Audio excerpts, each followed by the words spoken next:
لا تخرجوہن، مت نکالو انہیں، یعنی بیویوں کو، من بیوتہن، ان کے گھروں سے۔ گھر تو مرد کا ہے، شوہر کا ہے،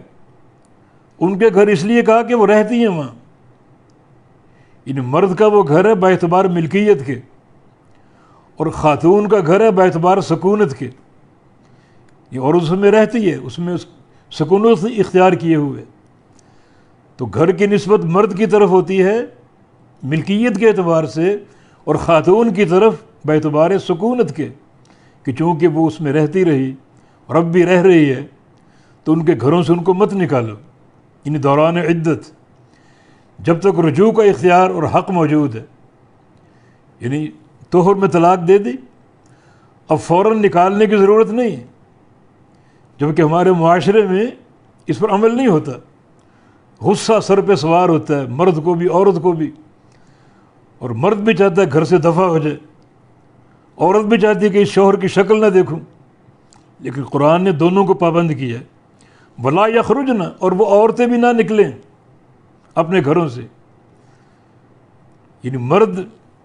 نکالنے پر بضد ہے کہ نکل جاؤ، دفع ہو جاؤ، اپنے گھر چلی جاؤ، عورت بھی بضد ہے کہ میں نہیں رہنا چاہتی آپ کے ساتھ، مگر قرآن کہتا ہے کہ نہیں، عورتوں کو گھر سے مت نکالو، اور نہ عورتیں گھر سے نکلیں، عدت کے خاتمے تک گھر میں رہیں، جب تک رجوع کا حق موجود ہے۔ رجوع کا حق کب تک ہے؟ یعنی بہارت طہر طلاق دی، ایک حیض آ گیا، ابھی تک رجوع کا حق موجود ہے، پھر طہر آیا، پھر دوسرا حیض آ گیا، پھر طہر آ گیا، ابھی تک رجوع کا حق موجود ہے۔ جب تیسرا حیض آ گیا، اب رجوع کا حق ختم ہو گیا، اب وہ گھر سے نکلیں گی، جائیں گی، لیکن جب تک رجوع کا امکان موجود ہے، اختیار موجود ہے، اس وقت تک نہ اپنی عورتوں کو گھر سے نکالو اور نہ عورتیں گھروں سے نکلیں۔ دیکھیں شریعت نے طلاق کے معاملے کو کتنا تنگ سے تنگ کر دیا، دائرہ کتنا تنگ سے تنگ کر دیا۔ وہ ایک مرفوع حدیث، ان ابغض الحلال عند اللہ الطلاق، کہ اللہ کے نزدیک حلال امور میں سب سے ناپسندیدہ چیز طلاق ہے۔ اس حدیث کو کچھ علماء نے ضعیف کہا، شیخ البانی نے ضعیف کہا ہے،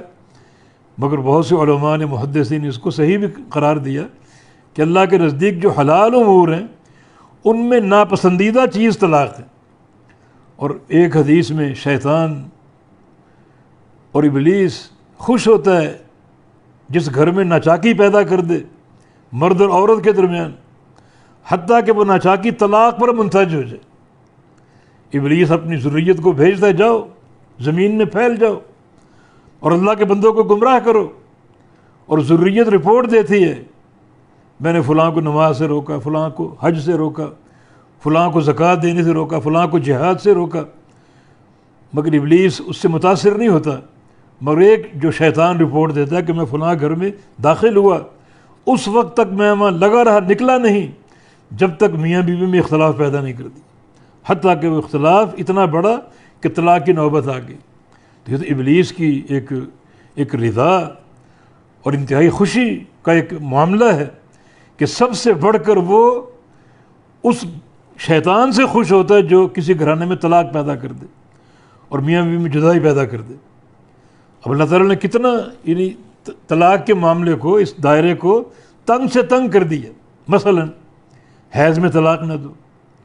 اب یہ نا کہ عورت کوئی ایسا کام کر بیٹھی، مرد کو غصہ آ گیا، اب غصے میں آ کے طلاق دینا چاہ رہا ہے، مگر وہ حائضہ ہے، اور حیض میں طلاق دینا بدعت ہے، ناجائز ہے، تو یقیناً وہ ٹھہر جائے، رک جائے گا اور یہ سوچے گا کہ میں بحالت طہر طلاق دوں۔ اب وہ 2 دن 4 دن 5 دن 8 دن گزریں گے، عورت طہر میں داخل ہوگی تو ہو سکتا ہے اس کی رائے بدل جائے، وہ جو ایک غصہ آیا تھا وہ ختم ہو جائے، ناچاکی کی شکل بنی تھی وہ ختم ہو جائے، اور دونوں کے تعلقات خوشگوار ہو جائیں۔ اور پھر ہو سکتا ہے جب عورت حیض سے پاک ہوئی، طہر میں داخل ہوئی، تو شوہر کو بیوی سے ملاپ کی خواہش پیدا ہو جائے، اور جب ملاپ اختیار کر لیا